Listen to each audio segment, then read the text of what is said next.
Hello mga lalab, for today's video mga lalab, magbigay ordinaryo nga gulay mga lalab. Kanang gulay mga lalab, ang akong subak chicken, ang akong gulay talong, kalabasa o cabbage.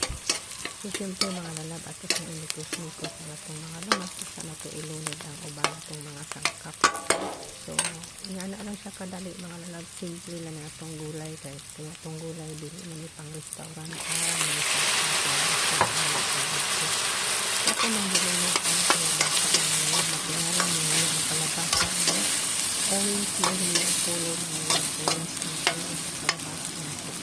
so ato na isa ang kalabasa sa mga sangkap kumbay ako so sibuyas o bawang so atong butangan o chicken broth cubes mga lalab karong lami atong gulay kada gid magluto ko mga lalab basta na lang ko chicken broth cubes o sa chicken akong gamitin magbutang gid ko og broth cubes mga lalab kaya lami magud mga lalab so ato na mga kaning kamutan nga mamix pag-ayo ang ato ang chicken broth cubes sa itong kalabasa mga lalab so sama sa kaniadto mga lalab nga luto ko butangan din na ko og oyster soy sauce para lami para humot siya mga lalab niya lasa sa pag-ayo atong sudan mo siya na may termo oyster soy sauce so karon mga lalab magbutang sa paminta may lang paminta mga lalab kay dili ako ganahan mga lalab ug halang kayo kanang gulay mga lalab ganahan kung tama lang mga lalab kay aron nagkaon mo dili ka magproblema sa halang so ana lang siya kasimple mga lalab unya mga lalab sa ato na ibutang na ato ang manok mga lalab pero karon mga lalab ako sa nambutangan o ajinomoto kung kapalit na ko at ajinomoto ng gulay kay ambot lang sa uban kung magbutang ng ajinomoto kay ngayon nila kadaot ko ng ajinomoto dito na rin sila mga lalab kung lawas na yun ang lawas na yun may differential sa dili pa mo magbutag ajinomoto differential sa mga lalab at yung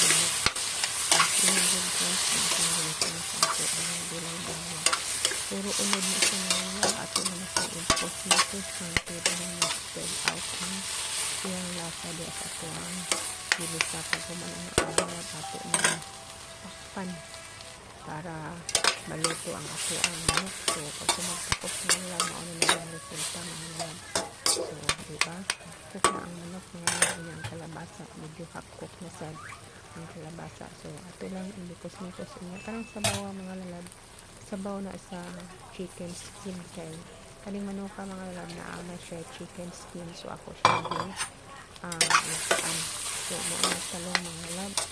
na isa lang nakabuok pero ako kayo so tingala mga lalab murang daghan tanawon ang gulay nato gamay lang na siya mga lalab good 40% na kung kusog mo kaon pero kung gamay kag kaon maabot ang duha ka kananan pero kani mga lalab ko ra may mumukbang ini ako ang boss mga lalab pilig mo siya o salad so akong gibutang nga gamay oil mga lalab kay mura man gud siya mga lalab kung wala siya nag-oil ganan mo sa gulay nga bisa din na oil so akong gibutang ang dugang sabaw mga lalab kay medyo hubas ang iyang sabaw pero bikos lang ka mga lalab pag kumara na ito ng pan para maluto ang talong so thank you pala sa mga nag-watch out sa akong video dito sa YouTube salamat po ako sa mga lalab na pero na-ulitan ng mga upload ko so ako din hindi ko tangan o dugang oyster sauce mga lalab pero pag pilaw na ako medyo kulang din ang lasa niya o gamay na ito parang tayo din sa mga lalab ideally na din mo po mga lalab mo na yung Russian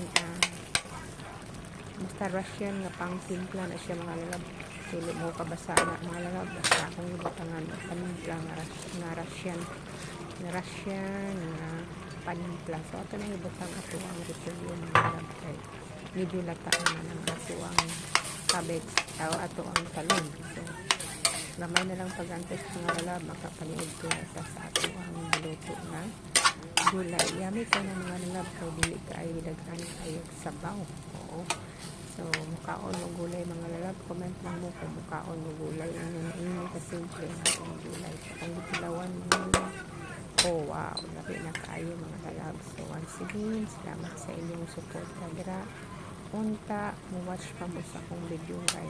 next na ko nga upload. So, hindi na lang ko ito mga lalab kay tuto nyo na mga oni. Mga nagabot sa kong boss mga lalab, mga oni. Na tayo itong gulay sa gulay na lang siya kasi so once again salamat sa inyong support. Thank you so much.